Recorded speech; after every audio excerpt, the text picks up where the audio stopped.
नमस्ते, आपके साथ मैं हूं जयप्रकाश शर्मा। शाम के 7 बज चुके हैं और शाम के 7 बजने के साथ ही खबर उत्तर प्रदेश लेकर हम हाजिर हो चुके हैं। लेकिन सबसे पहले बात करेंगे हम रामचरितमानस की लड़ाई वाली खबर की। समाजवादी पार्टी रामचरितमानस के मुद्दे को छोड़कर अब देखिए जातीय जनगणना का पर सियासी कार्ड खेलने की तैयारी में।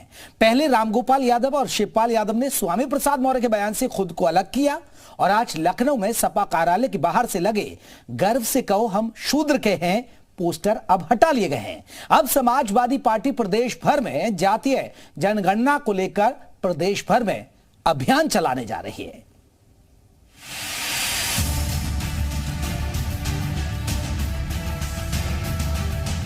स्वामी प्रसाद मौर्य की जाति धर्म को लेकर हो रही विवादित बयानबाजी के बाद हो रही फजीहत के बाद समाजवादी पार्टी धार्मिक मुद्दे को छोड़कर जातीय जनगणना के मुद्दे को हथियार बनाने की फिराक में है। इसके लिए सपा प्रदेश भर में अभियान चलाएगी। अखिलेश यादव के निर्देश पर पूरे प्रदेश में अभियान चलेगा। सपा जिलों में ब्लॉक स्तर पर लोगों को जागरूक करेगी और सपा 24 फरवरी से 5 मार्च तक संगोष्ठी करेगी।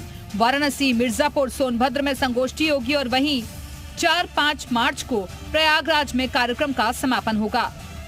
सपा के जातीय जनगणना के लिए अभियान कराने को लेकर डिप्टी सीएम केशव प्रसाद मौर्य ने अखिलेश पर बड़ा पलटवार किया। उन्होंने कहा कि अखिलेश यादव अगर जातीय जनगणना कराना चाहते हैं तो सबसे पहले वो खुद की कुर्सी को छोड़कर उस पर किसी और को बैठा दे, शायद समाजवादी पार्टी डूबने से बच जाए। मैं ये कहूँगा कि समाजवादी पार्टी के मुखिया श्री अखिलेश यादव जी को जाति जनगणना से पहले जाति न्याय अगर करना है तो समाजवादी पार्टी के अध्यक्ष की कुर्सी को त्याग करके किसी अन्य को सौंप देना चाहिए।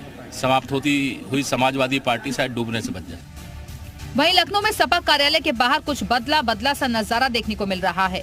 धार्मिक मुद्दों पर यू टर्न के बाद समाजवादी पार्टी के कार्यालय के बाहर अलग अलग जाति धर्म की लगी होर्डिंग्स गायब हो गई हैं। महंत राजू दास और स्वामी प्रसाद मौर्य के बीच विवाद के बाद समाजवादी पार्टी बैकफुट पर नजर आ रही है। दरअसल बीते दिनों स्वामी प्रसाद मौर्य की तरफ से रामचरितमानस की चौपाइयों को लेकर के अपनी टिप्पणी जाहिर की थी, जिसके बाद से ही स्वामी प्रसाद मौर्य और राजू दास के बीच विवाद चल रहा था। बीते दिनों यह विवाद काफी ज्यादा और बढ़ा और उसके बाद समाजवादी पार्टी बैकफुट पर। दरअसल समाजवादी पार्टी के स्वामी प्रसाद मौर्य के बयान के बाद समाजवादी पार्टी के कार्यालय के बाहर अलग अलग जाति विशेष के लोगों की अपनी होल्डिंग्स नजर आ रही थी, जिसमें वो शूद्र शब्द का उपयोग कर रहे थे, अलग अलग जातियों का उपयोग कर रहे थे। लेकिन ये तमाम होल्डिंग आप देख सकते हैं कि पूरी तरह से गायब है।